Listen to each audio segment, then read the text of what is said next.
All right. All right. My name's Chisholm Fleeman. I'm interviewing Doyl Frasier at his home in Weiner, Arkansas. Today is January the 28th, 2008, and this is the third CD. Who had a big influence on you when you were a teenager? Well, that would be my teacher, Mr. Henry Wilson. Well, why was he like such an influence? Just a neat guy, neat guy, teacher. He was a person we could talk to, and I spent more time with him probably than most of the other kids. So, because he was my friend, and I knew his wife May, and I'd known her all my life. So, May had even been my Sunday school teacher for a while. Well, tell me about an object you have other than photos that's very important to you. You mean today or from my youth or what? Just any time. And if you got more than one, you can tell about them. Well, I had a job. It was probably the most interesting job after I got out of college anyone ever had. These two pictures back here kind of tell the story of what I spent a lifetime doing.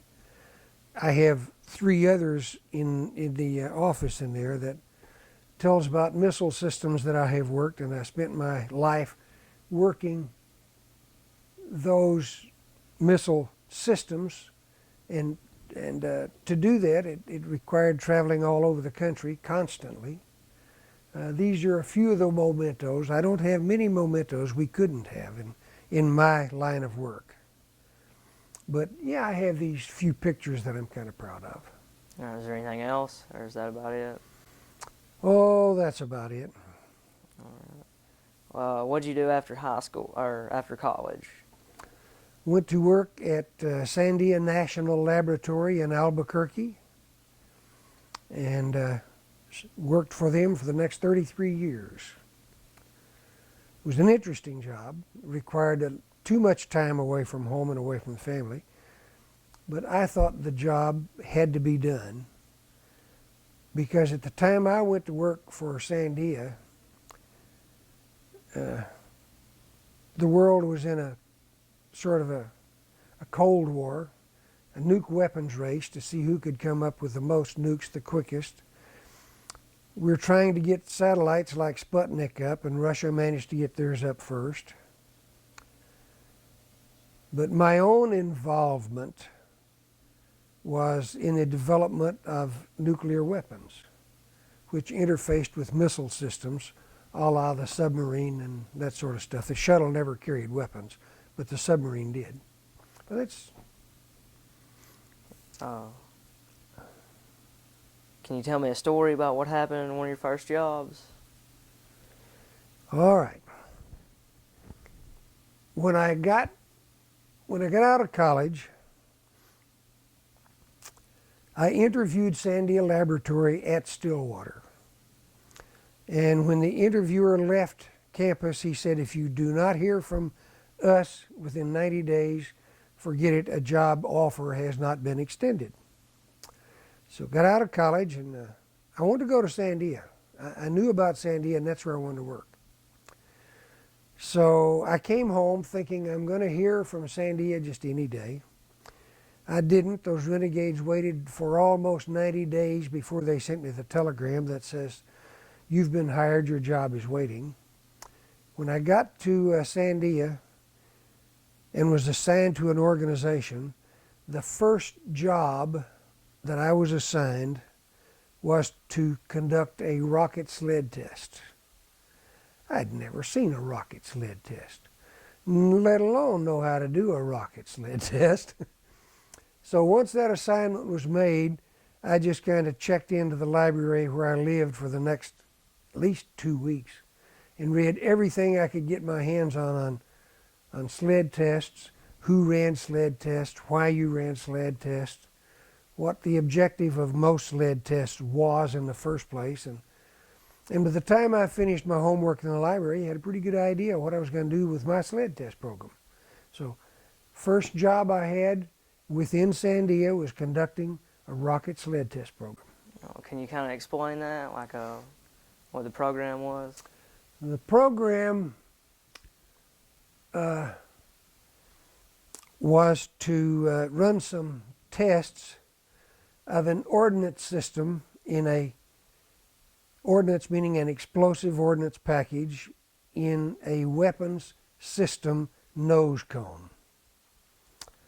And all of that jazz is and probably was and probably still is classified. So we're going to be vague, like most people are when they get in this situation. But what we were trying to do is we had a railroad track out in what we called Area 3, just about a 2-mile long railroad track, special built railroad track to run sleds down. We designed a sled that would fit on that railroad track, and on that sled we bolted this package that really was supposed to be a part of a missile. And to push that thing down the track, in the past people had used 6 or 8 inch solid rocket motors because nobody had anything big up to that point. We had something big, and we selected for that test a great old big solid propellant rocket motor about 24 inches in diameter and 8 feet long, 150,000 pound system that would burn out in about 10 seconds. So you got a whole lot of push out of that beast and in a hurry.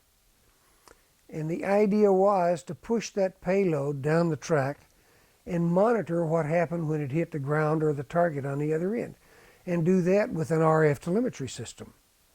So, it was a neatest program I'd ever been involved with all these electronics, and all this stuff that you're trying to do and put this thing together, and it's all neat and pretty, and in about 12 seconds after it's sitting there all nice and new, and in 12 seconds after you push the button, it's a pile of junk at the other end of the track, and you spent a whole bunch of money doing it. But that was fun. It really was. So what's the purpose of all this? Like, what was this program for, really? It was to certify or to evaluate, evaluate weapons systems for future use on missile systems. We're trying to evaluate, produce, and build ordnance packages to go on the end of missiles that were going to shoot at the bad guys if worst come to worst. And an ordnance package is a warhead, a bomb. Oh, okay. And do you have anything else to say about your? No, I think not. Not on that. That was the first job that I had after I got out of school and went to work, and that was the first assignment that I had on that job that lasted for the next 33 years. Wow. How'd you meet your wife? We went to school together here at Wiener. What's that? She lived in Waldenburg. Like I said, all we had is a very small community. And Wiener and Waldenburg and Otwell and, Harrisburg. This is a very small community, so we knew everybody. Every kid knew every other kid. I think there was, best I recall, there's 28, 30 kids in my graduating class. All right. Well, tell me about when you got married. What was your wedding like? Doggone near a disaster. I was in college already in Stillwater, and every other weekend, or at least every other and sometimes every weekend, I would drive that 425 miles back here to Wiener to go out with Sevilla. Well, that went on until just about Thanksgiving, somewhere along in there. And I was on the way back to school one Sunday evening and had a car wreck. And boogered me up pretty good, doggone near bought the farm. Well, I certainly couldn't finish that semester, so they shipped me home and said, don't do anything for a while. So in the meantime, we had decided we were going to get married, and wedding day, which was November the 26th, came along. And here I was, still 2/3 dead. And got up to get my clothes on, got up off the bed to get dressed to go to the wedding, my wedding. And when I got up, all these ribs that had been broken separated in my chest. Uncool. So it was hurting pretty good, you know, and I thought, well, maybe I ought to go see Dr. Frasier at Harrisburg. So called him and told him what had happened. He says, come over. I went over. He says, I think we ought to tape you, you know. So he put this awful smelling stuff on me. He just painted it on with a paintbrush, you know. That's what I thought. And he taped me all up.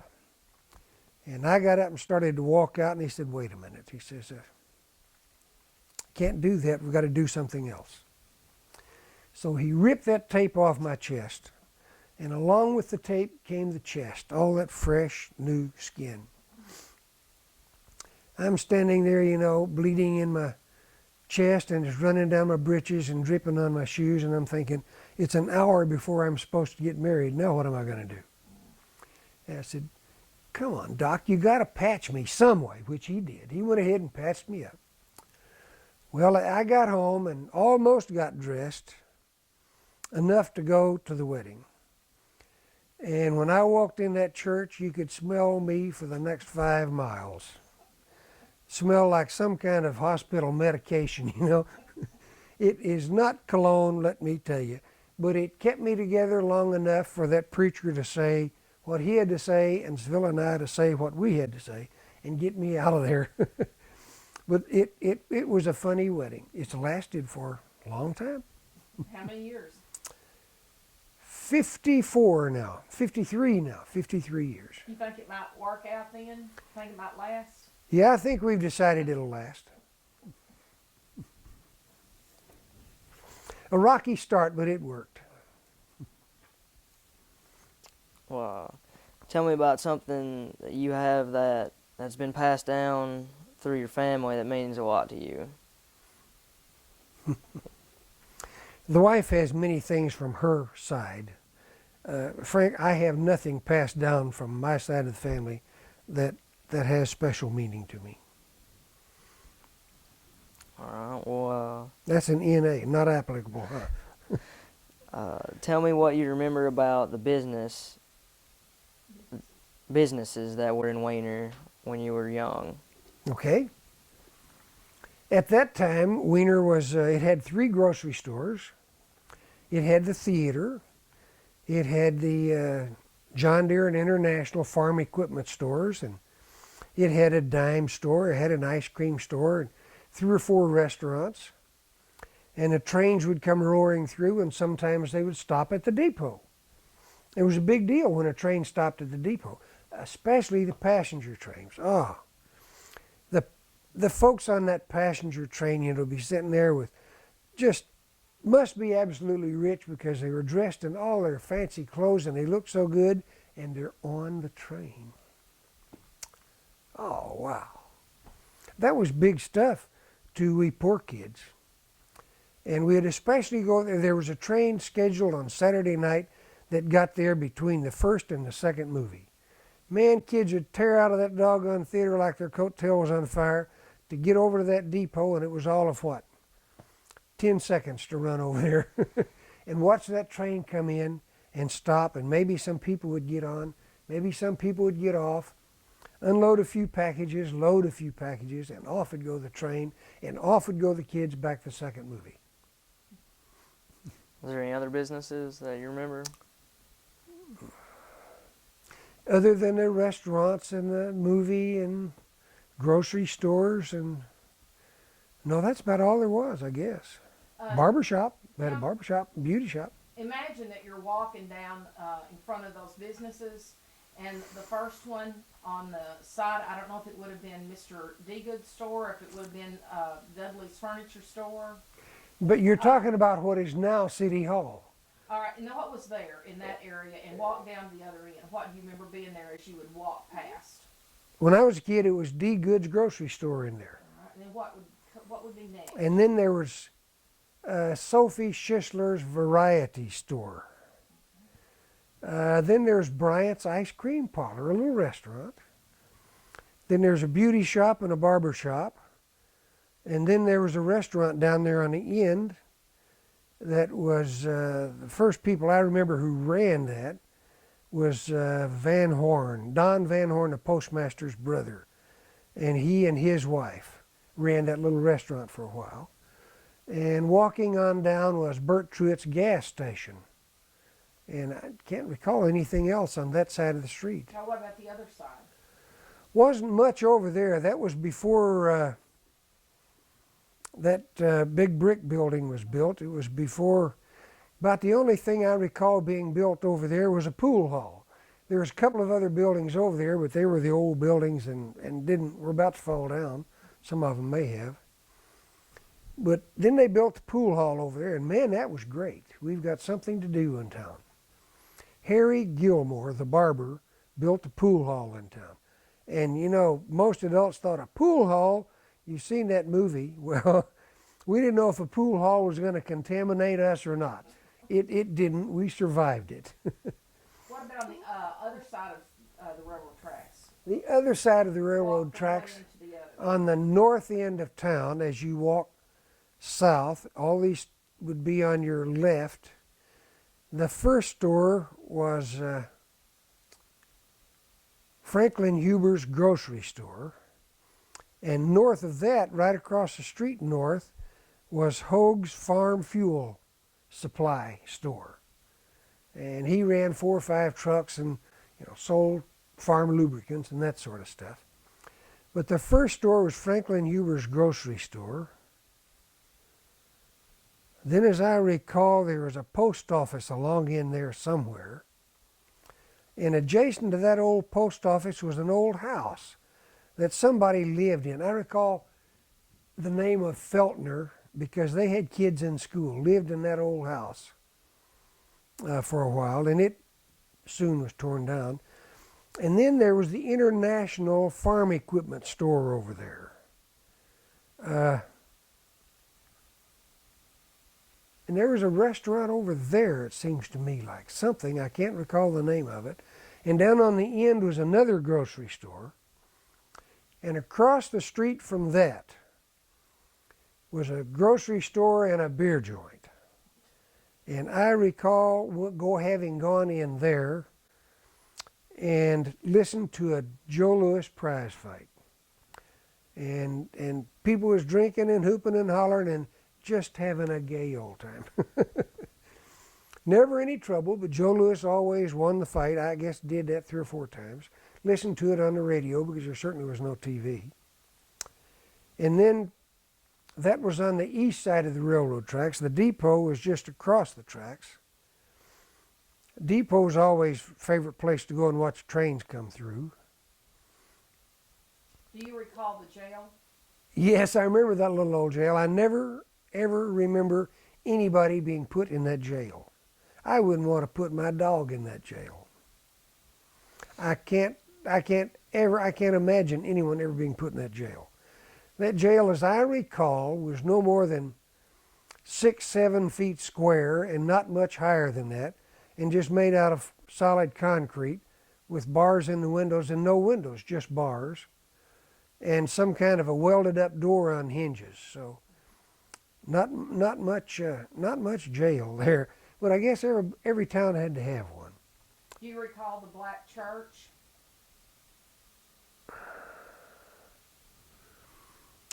I recall a beer joint down there. I don't know if it doubled as a church or not, but we kids,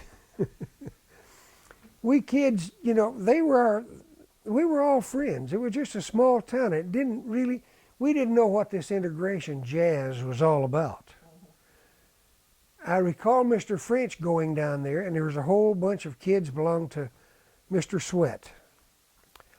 And Guy French went down there and did everything but plead with them to bring those kids to school. They never would. They sent them to Jonesboro. But, we played with them. We worked with them. They were just like when they weren't in school, they were just like we were. We all did the same things. but I don't recall a black church. I remember that black beer hall. Do you recall the blacks sitting upstairs at the movies when you were young? Well, yes, but I recall a whole bunch of the white boys sitting up there too, Did they? with the white girls. You better believe it. That's where all the necking went on. You didn't do it downstairs. People may see you, so you get the back row on the balcony. I recall that. Yes, I do. I don't recall who the projectionist was.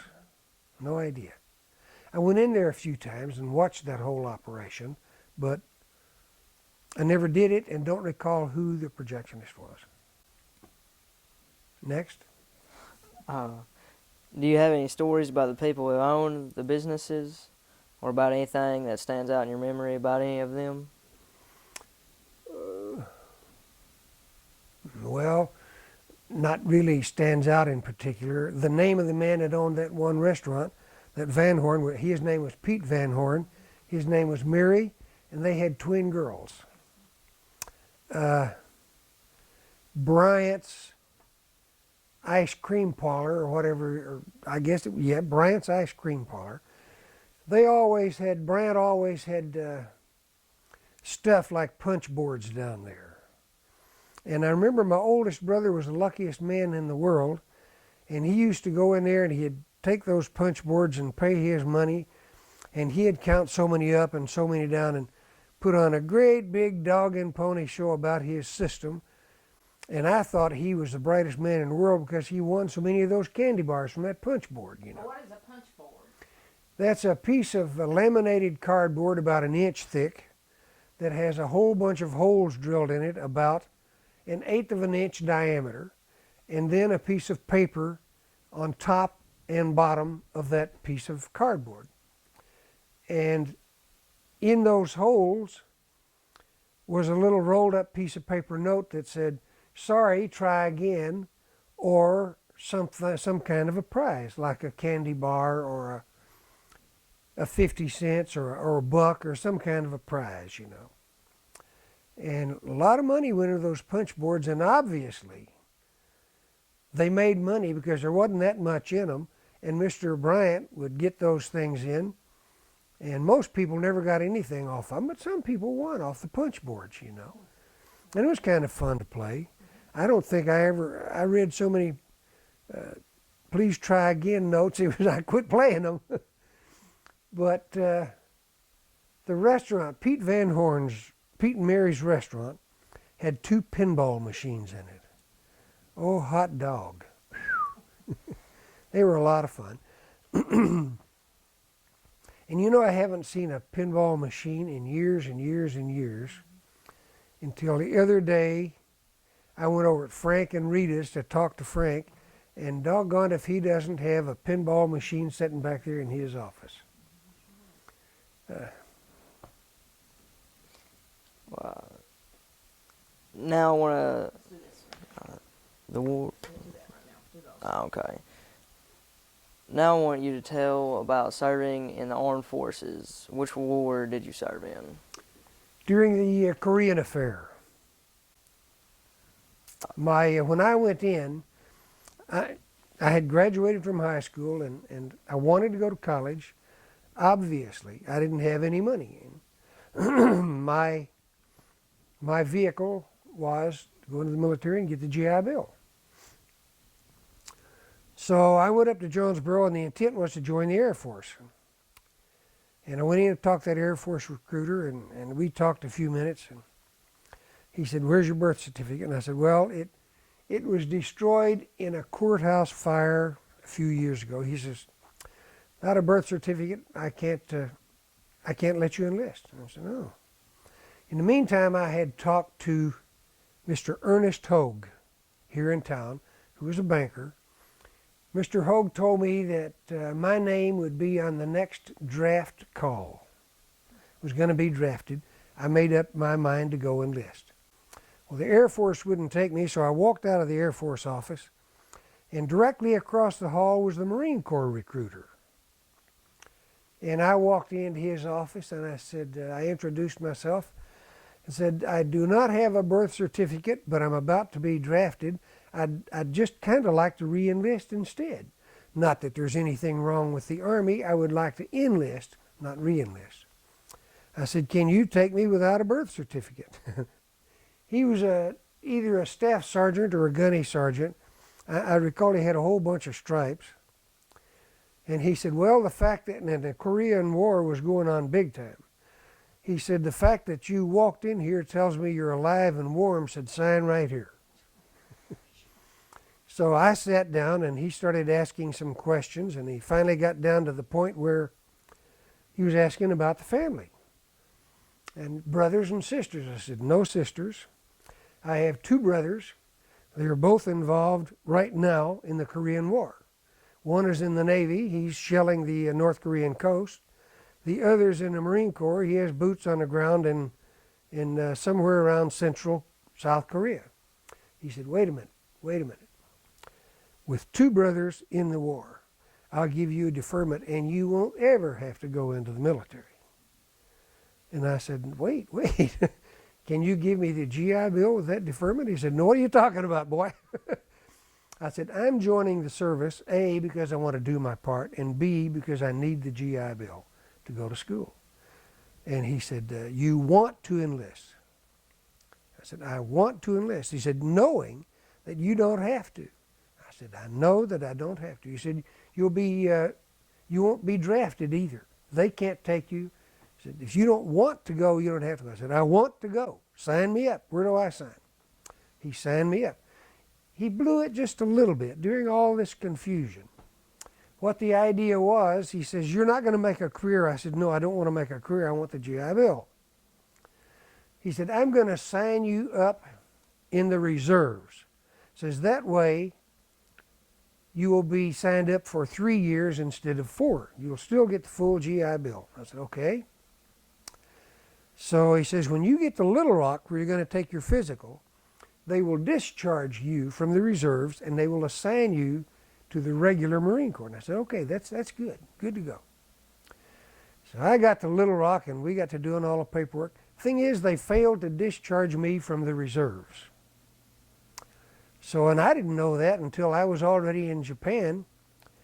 And my 3rd Marine Division was in the process of replacing the 1st Marine Division in Korea. So my unit was replacing the unit that my brother was in. And every day we had 2 formations at our little parade ground. We were stationed at Camp Fuji in Japan. Camp Fuji was an ex-Japanese army base right at the foot of Mount Fuji. And every morning we had 2 formations, and every morning we had names called. And the names called from the left side were people from the 1st Marine Division, which were being sent home. And the names called for the other side of the field were troops from the 3rd Marine Division going into Korea. And we were all out waiting to be called. And lo and behold, I heard my name called from the wrong side of the field. In the meantime, the Korean War had ended. And here's my name being called over on that other side. So I went over there, and my sergeant major was over there, and I walked over to him and said, hey, I heard you call my name. He said, yeah, you're going home. I said, wait. I can't be going home. I still got time to do. He said, when the Korean War ended, you activated reserves are going home. And I explained the whole situation, how it all came about. He said, well, that's somebody else's problem. He says, I can't do anything about that. He said, boy, you going home. I said, okay. Do I still have enough time to get the full GI Bill? He said, you've got enough time to get the full GI Bill. Matter of fact, I had just under 3 years. So here I came home and I had my GI Bill. What kind of training did you receive in the military? When you join the Marine Corps, I don't care what you do in the Marine Corps, whether you're a pilot or in intelligence, you are first and foremost a mud Marine. You are taught to shoot a rifle. You're taught to crawl around on your belly. You're taught to look over the top side of that rifle and imagine yourself shooting the enemy looking over his rifle at you. All Marines are first field Marines. Then they go into aviation. They go into this field, that field, or the other field. My field was in communications. And how I got in communications, I don't know, it was battalion level communications, which meant I was responsible for keeping all their radios and telephones and everything up and running and in the hands of the guys out in the field who were looking over the top of their rifle trying to find somebody to shoot at.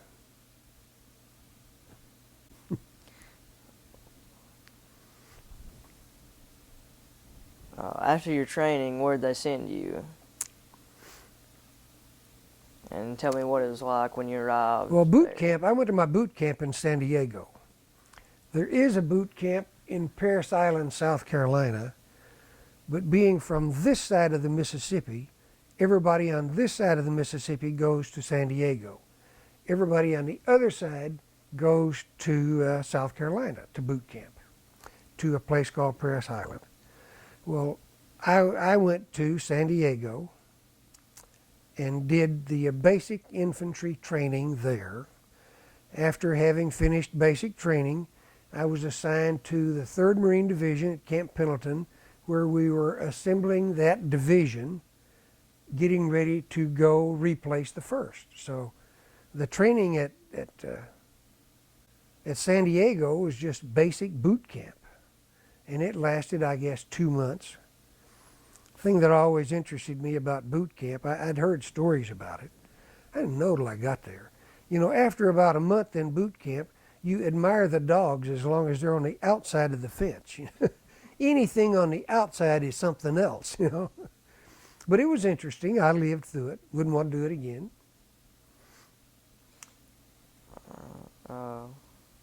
Tell me a couple of your most memorable experiences from the war. Well, my primary, most memorable, the thing I think about more than anything else, is thanking God that I never was shot at. Didn't have to go get shot at. Didn't have to shoot at anybody. That's an experience. When you think you're going to go there and exchange shots at each other, and you don't have to do that, you're pretty proud of that. That's a real fond memory. A lot of fond memories of the guys that I served with. Every one of us, to a man, volunteered to go. My battalion was separated out from the rest of the 3rd Division, and a special unit was formed. Looking back on it, I know now why it was done and what the outcome of it was. But we were separated out, my battalion was separated out and built into a thing that they called a battalion landing team. What that was a small unit put together with everything they needed to make an amphibious landing. We had our own amphibious tanks, we had the landing vehicles, we had our artillery support, we had everything we needed. And the idea was that we could make a landing anywhere in the world, behind the lines or anywhere, as a unit. And now they call that it's the same basic idea, except now they have their own special ships, that is the Marine Corps, and they call the unit a Marine Expeditionary Unit, MEU. And we just visited one of their ships this past November. My son was going over on that ship. And it was interesting to me to see the difference in that specially built ship and the ships that we had when I was in there. A little bit different. But it was still fun and games. They had now sort of mini aircraft carriers. The Marine Corps uses Harrier jets, so it doesn't take a long flight deck to get a Harrier off. It's overloaded with helicopters of every type from one end to the other. The unit carries 3 infantry companies plus an H&S and a supply company. That's a battalion. And then you throw in the tanks and the artillery and all this other good stuff that makes it a Marine Expeditionary Unit. There are several of them over right now in Iraq, Afghanistan, this sort of thing. My son is in one of those units. He just, we went out to bring his truck home when he shipped out in November. So he's having fun. Well, how'd you stay in touch with your family while you were? Letters. Once a year, maybe, telephone call. Mom and Dad didn't have a phone call. I'd have to guess, by that time, Barnhoff's store was running. Ben McKnight and Una Mae worked in his store. And I had to, as best I could remember, they would go over there at around 7 o'clock in the evening and buy their groceries. So what I would do is try to time, especially in California, I could time it pretty close, and call and catch them there almost every Saturday. Well, I'd call occasionally, you know. But once I got overseas, it was all letters, no more phone calls, cost too much money. Did they screen your letters, the military, the ones that were coming back? Well, no, because the war was over before we had boots on the ground in Korea. What was the food like over there? Or I've been a chow hound. All you got to do is show me the mess hall, and I think it's great. I remember when we first opened the cafeteria down here at school. Some kids would complain about, I thought that's the best food I'd ever eaten in my life. Even in boot camp, I ate everything they had and looked for more. I've never had a problem with food. Obviously. did you have plenty of supplies? Supplies? Yeah, when you were Oh, in yes. service. Yes. We had, I was in communications, which meant that we had all kinds of batteries galore, and you can do marvelous things with batteries. Some of my friends were in supply, and they took care of all of the rations, like the sea rations and blankets and all that stuff. And they were my friends, and you know, I could trade some batteries for this, that, or the other, everything from running a razor to running a light long enough to read a book at night, you know. And we had a deal worked out, boy. We had good times, good food, lots of it. What we had most of all, there are sea rations with a one-day supply of food, which I thought was good too. But then there was a ration which had one meal for 5 people. And that had things like candied yams and ham and, oh man, great stuff. And we always managed to have some of those 5-in-1s around. So we ate pretty good no matter where we were. Many of our officers figured us out pretty soon. And they knew that we were going to eat well. So it didn't matter where we were in the field, they came and dined with us.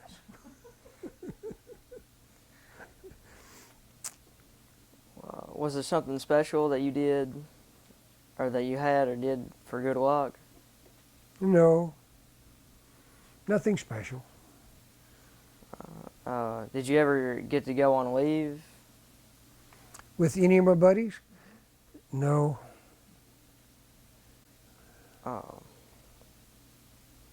Were there times when you and other soldiers did things to entertain yourself? Well, if there was, you know, when you're in the service, you take your Liberty card and go on Liberty anytime you can. So we went to every town we could go to that we had money enough to go to and money enough to do things. I recall when we were stationed in Camp Pendleton after boot camp for just a very few months before we were shipped overseas.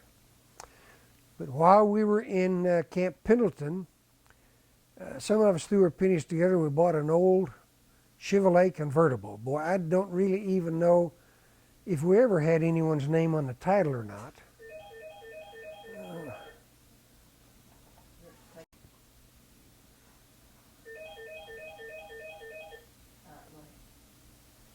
We're just telling me about the entertainment. Anyway, somebody bought the old car, and we would take that to Long Beach on Liberty. And I recall going into the USO dance halls and dancing with the girls, and I couldn't dance a step in my life. But there I was, and there was all those pretty girls, and there's everybody else, and I wasn't about to stand there and do nothing.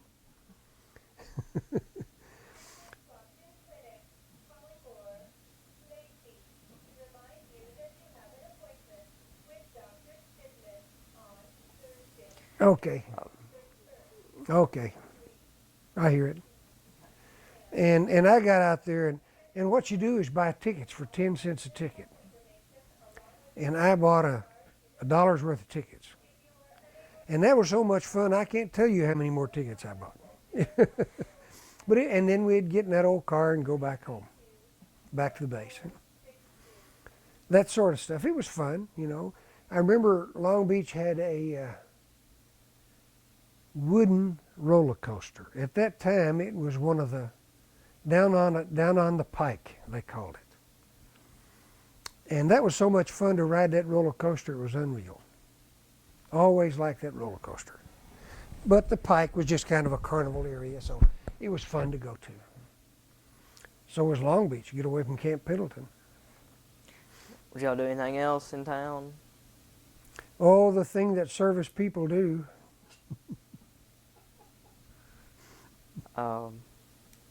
What was that? Oh, the things that service people do.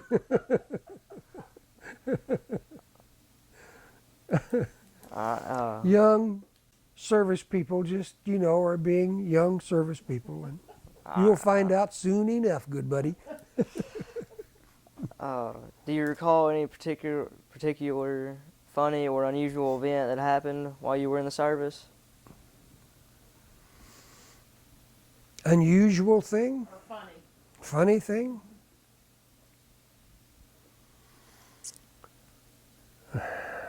Well, no, not to speak of. No, I'm going to pass on that one. Tell me about an officer you remember having. Okay, that's a good one. I was in communications, and we had a young, just out of college, second lieutenant was our communications officer. And we people in communications had been somewhere, and we came home with some dueling swords. So we got out there and we're slashing with those things and poking and pushing, you know. And here comes Lieutenant Harder. Lieutenant Harder must have been about 140 pounds and probably 6'8", somewhere along in there. So he's pretty straight up. But he was an all right guy. All right guy. He hadn't been in the Corps long enough to know that he was supposed to be an officer yet. So he saw us out there with those swords doing our sword fighting. He came running over there and he says, I did that in college. Let me show you guys what you're doing. No wonder we hadn't poked somebody's eye out. The thing ended up about a steel rod about 3 feet long that didn't bend very much. And it had this rubber dilly hopper on the end of it. Big old thing about the size of, half the size of a golf ball. Well, we lost those real quick, and there's no mass to go with them. So here we are slashing at each other with this little old steel thing, you know. Well, here comes a lieutenant, and somebody hands him one of them. Boy, he's got that stance, and he's poking and prying, and he's killing us all, you know. Finally, he got in there, and he jumped up in the air, and he stepped down, and he says, "Touche!" And we started saying, "Touchy! That doesn't count, Lieutenant!" Hard timed him about that from there on. But that was one of those things. The lieutenant taught us defense. Did you make any close friendships while you were in the service? Well, yes and no. When you're in there, you're very, very close. But since we were not getting shot at, they didn't last that long when we got home. Everybody was pretty much of the same opinion. I'm out, I'm doing my thing, so move on. Everybody moved on. What's your least favorite memory from that time? Boot camp. I'd do a 4-year tour any day before I'd go through boot camp again. Well, how do you think serving in the military changed you? It's my own humble opinion that the majority of kids coming out of high school today would benefit from 2 years in the service before they go to college. The reason being that you get out there and interface with other people your age, you find out what the meaning of responsibility is, you find out the meaning of character, and you see other guys often doing things that you say, wait a minute, that's not right, you know. It gives you a different set of values. It gives you more of an adult set of values than you have when you graduate from high school. And I think that is the biggest benefit. It did me. That's what it did for me. Now I want you to tell me about your experiences working for NASA, such as how you came to work for them or training. First place, I never worked for NASA. I have worked with NASA, but I worked for Sandia National Laboratory for 33 years. They work there. They do some stuff with NASA. As a for instance, NASA needed some parachutes designed for this, that, or the other. They came to Sandia for the design of parachutes because Sandia was deeply involved in the design of parachutes for particular purposes. So Sandia was a recognized expert in the field, so NASA did what NASA should do. They went to the people with the experience and capability and said, give us a hand. We did. But Sandia, per se, was, when I went to work for Sandia, it only had one purpose, one direction, one set of money. That was design and build nuclear weapons to support the request of the Department of Defense. All of that was done through the Department of Energy. Sandia Lab worked for the Department of Energy. The Department of Energy would interface with the Department of Defense. Say, for instance, the Navy in the Department of Defense would say, I need a weapon that will do this. And it would end up in our lap saying, no, you don't want that weapon. You can't use that weapon. But here's what you can use.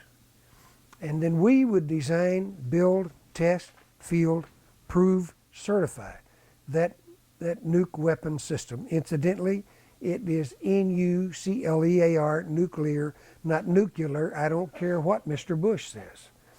N-U-C-U-L-A-R is not in the dictionary. It is not a word. Where was Sandia located at? It's in Albuquerque. And that's what that first job I had, that sled test I mentioned, it was for a weapon system, and it was a nuke weapon.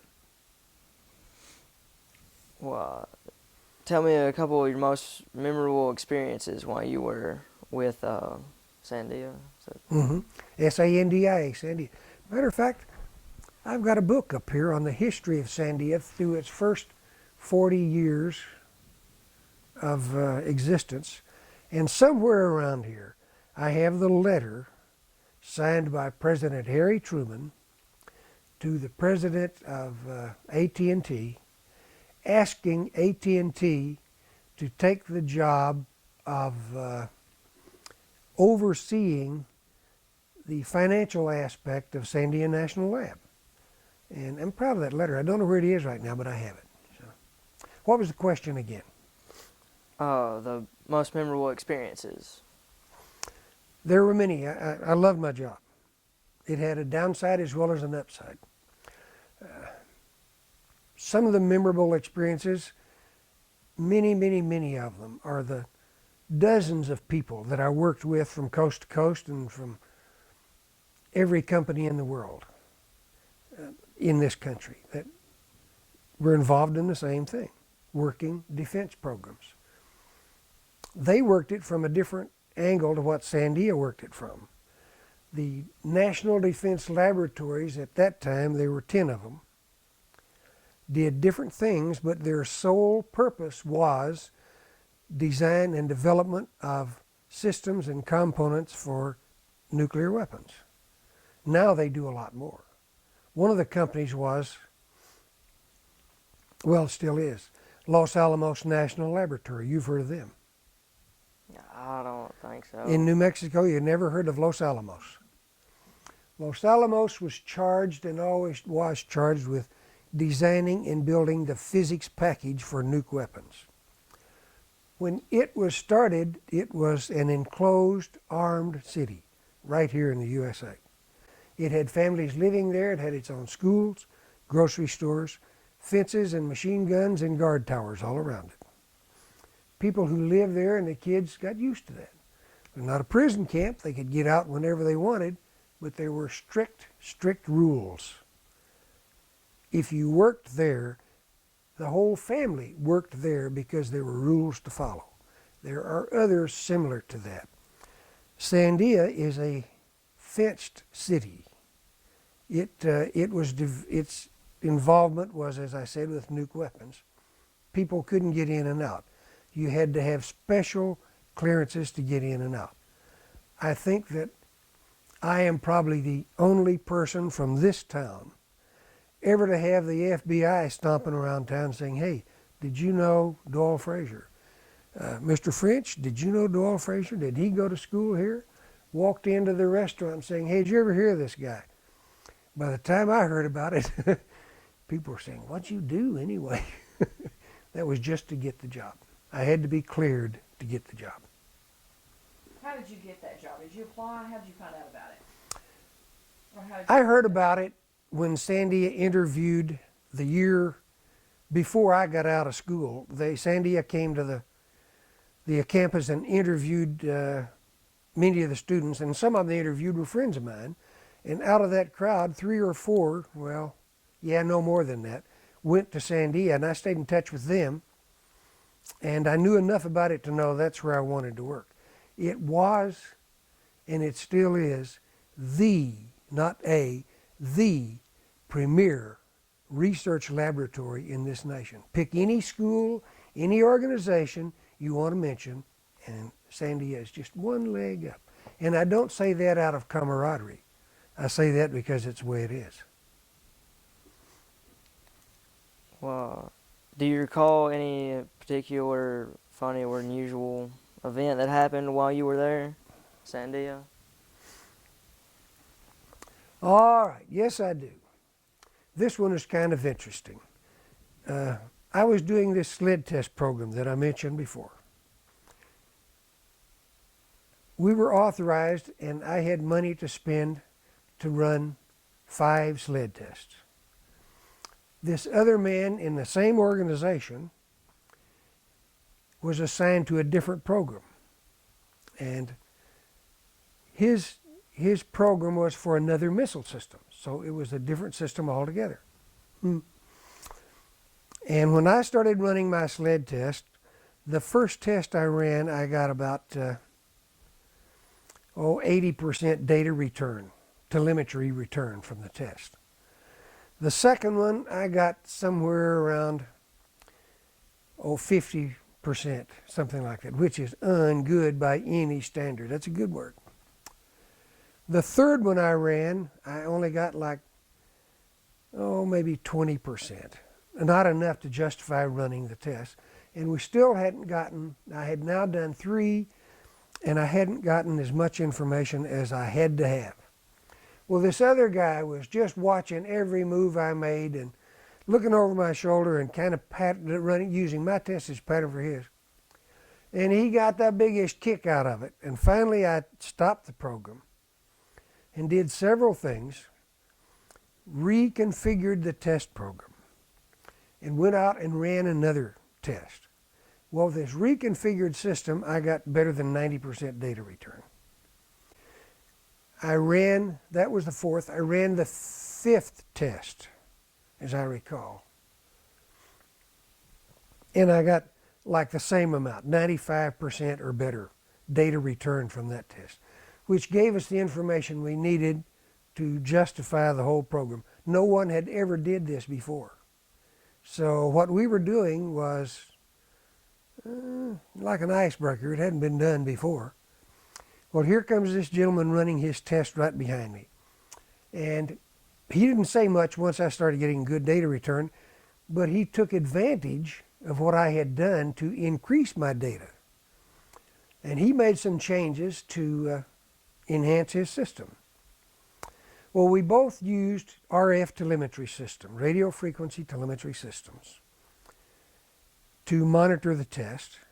We also had some high-speed cameras down at the end when we hit the target to catch impact with the target, and some high-speed flash bulbs and all of that stuff that get some information from, but you can't get much like that. Well, this gentleman had his test all ready to go, and what we did, since there was sled tests, you know, you couldn't put an AC cord out there to run down the track, so we powered everything from batteries. And we turned those batteries on through a switch. Depress that switch and turn it off, and put a wire through a collar on that switch, hold it open, and then tie that wire to the sled track behind the sled. So as soon as that sled moved about 2 inches, the telemetry came on. Pull the wire out and the telemetry came on. Well, went out to Scotty's first test. Should have said that name. Went out that first test. And everybody is cocked and primed to go, and they torch off that test. And no telemetry. All we had was photographic coverage of it. And looking closely at the movies of that test, you could see that pull-out wire that was supposed to have turned the telemetry on flopping in the breeze behind the sled. He forgot to tie it down to the track. So I went into the office before he got there, and I wrote him a little poem, and I found a copy of it just the other day in the office in there. It was to the tune of The Night Before Christmas, you know. And it was a little bit, since he had been on my case so much, I didn't pull any punches. I wrote him a real good poem. And he came in and read that, and the man got so mad, I thought he was going to have a heart attack. His face was red as that shirt, and he simply put his stuff in the safe and went home. Didn't say a word to anybody. He later transferred to Livermore, and I ran onto him out there, 20 years later. And I asked him if he remembered that event. He said, yes, and if I'd have known you did it, he said, I'd have killed you. Just dead, you know. Of course, we got a good laugh about it then, but I got a good laugh when it happened.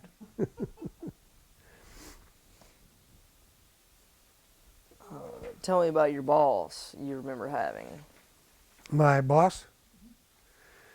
We had good bosses, always did have. One of them that I always envied, always envied, had this thing called a photographic memory. If he ever saw anything, he had it for the rest of his life. How envious. I tell you, I'd talk to him, and he's the guy that hired me, by the way, into Sandia. And I worked with him essentially till the day I retired. I'd bump into him here and there. We changed organizations, but we'd talk about stuff, and he'd mention stuff, and how in the world can you remember that, you know? He just had it. He just had it. He could read it, and it was like reading a book. He could quote that thing back to you. I've never seen anything like that before. He was a memorable boss. That made him a very capable boss. Another boss I had, as I did, liked to fly airplanes. And he had an airplane. And he was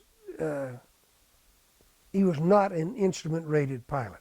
He, like me, had to fly in the sunshine by the rules.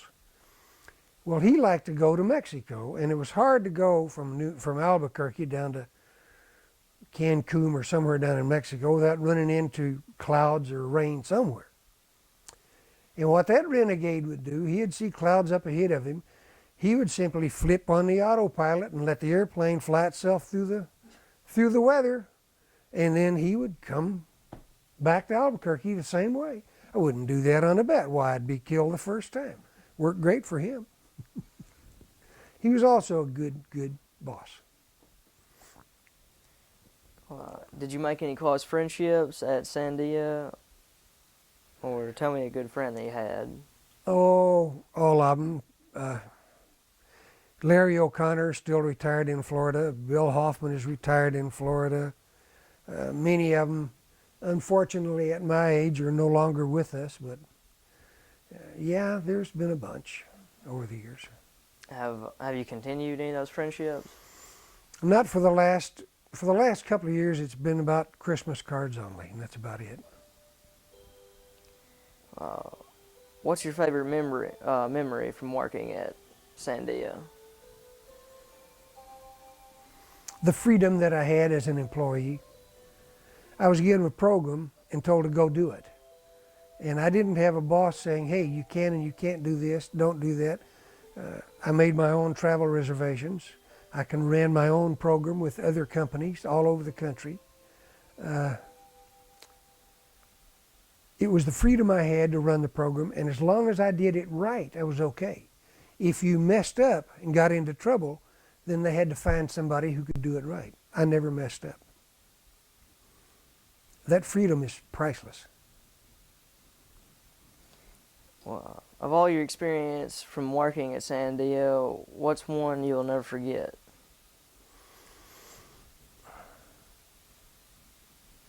From working at Sandia,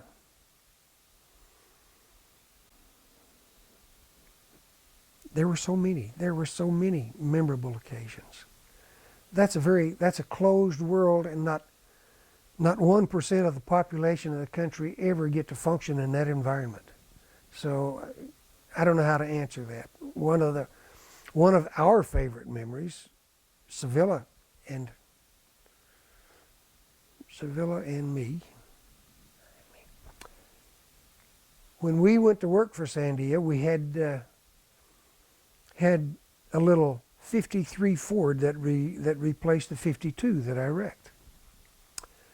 And we jumped in that thing and started driving to New Mexico. And she had never been out there before. And we got to the east side of the Sandia Mountains. Sandia peaks out, by the way, at about 10,500, somewhere along in there. And you see all these signs says gas up, mountains ahead, desert ahead, all that. And I hadn't driven through there before, but I had flown into there, and I knew what was on the other side of the hill. But the experience of young people making that move, going to that job, and seeing all these sights and not knowing what's over there, was one of the most interesting experiences that we had, just going to the job. Well, toward the end of your work, what were your responsibilities? They changed over the years. You can't stay at one company that long and do the same thing. My responsibility started out doing basic design of some components right there at the desk, and then you go to the lab and you try to build some of that stuff, or you send it to the shop and let them build it and you test it. Then you start. The one thing I learned very early is to document everything you did. You blew your nose, it was on that piece of paper, buddy. Everything you did, you document. Because I documented things, I was able to move along and do stuff that some other guys couldn't do, because they would not document the progress. But I went from doing stuff, basic design with hardware, into doing test evaluation. The last 4 years, I was stationed at Cape Canaveral as on-site test coordinator for Sandia Lab. It was a one-man office, but I brought in people from all over the country every time I needed them. So what they could have done was given me a telephone post with a telephone, that's really all I needed. And I could bring in all the support people I needed from any field, anytime I wanted them. It was great. Wow. So you go from soldering resistors and capacitors to evaluating systems overall during a flight test. Wow. And a flight test down there, and did this all over the country. But the last would be from a system from a submarine like that one parked off the coast a little ways to a hard pad launch, and you coordinate the range all the way down X number of miles downrange. Make sure all the boats are on station. Make sure all the telemetry people are on station. Make sure all the aircraft are on station. Make sure all the participants are there and ready to play your game. You start the countdown. You have your part to play in the countdown. And it's a whole different world. So nice. That was all Sandia. At that time, I had nothing to do with NASA. What did Sandia do with NASA, or how they work together? When I retired from Sandia down there at Cape Canaveral, I went to work for McDonnell Douglas, a contractor also supporting NASA. This had nothing to do with weapons work. This supported the shuttle totally and completely.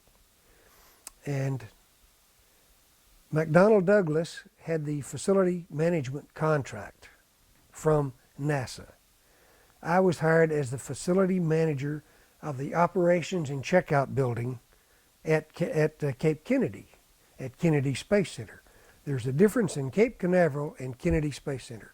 Two separate facilities altogether, although they do adjoin each other. And my interface with NASA was through McDonnell Douglas as manager of the operations and checkout building. What did you do on that job? Keep the building. The building had to be, in essence, a great old big clean room, because everything that went up on the shuttle had to meet specifications for cleanliness, dust, dirt, anything. So we had to keep the place, and it was a big old building. We had to keep the place ultra clean. Had to make sure that all systems needed by contractors from not only this country but other nations had everything they needed to support their research program. Everything from clean air, clean water, noise-free, if you would, and reliable electric power. Make sure we could support not only the contractors in a technical support area, but as a part of the ONC on the third floor was the astronaut motel up there, which turned out to be just essentially a motel for all of the astronauts. Everything they needed was right there. Anything they needed was right there. And all the support they needed if they wanted something that wasn't there. So you take care of them. Some things you had to pay attention to, as strange as it sounds, some launches, they have special sleep cycles where they need to get that 7-hour sleep. They are just across the wall on the third floor from the low bay of the checkout area. And right beside their wall is the track for the crane that runs up and down the bay in there. And it's just a railroad track is all it is. And it's noisy as it goes along. So during their sleep cycle, that crane doesn't move. If it means work on the floor gets stopped, then work on the floor gets stopped. Astronauts run the show.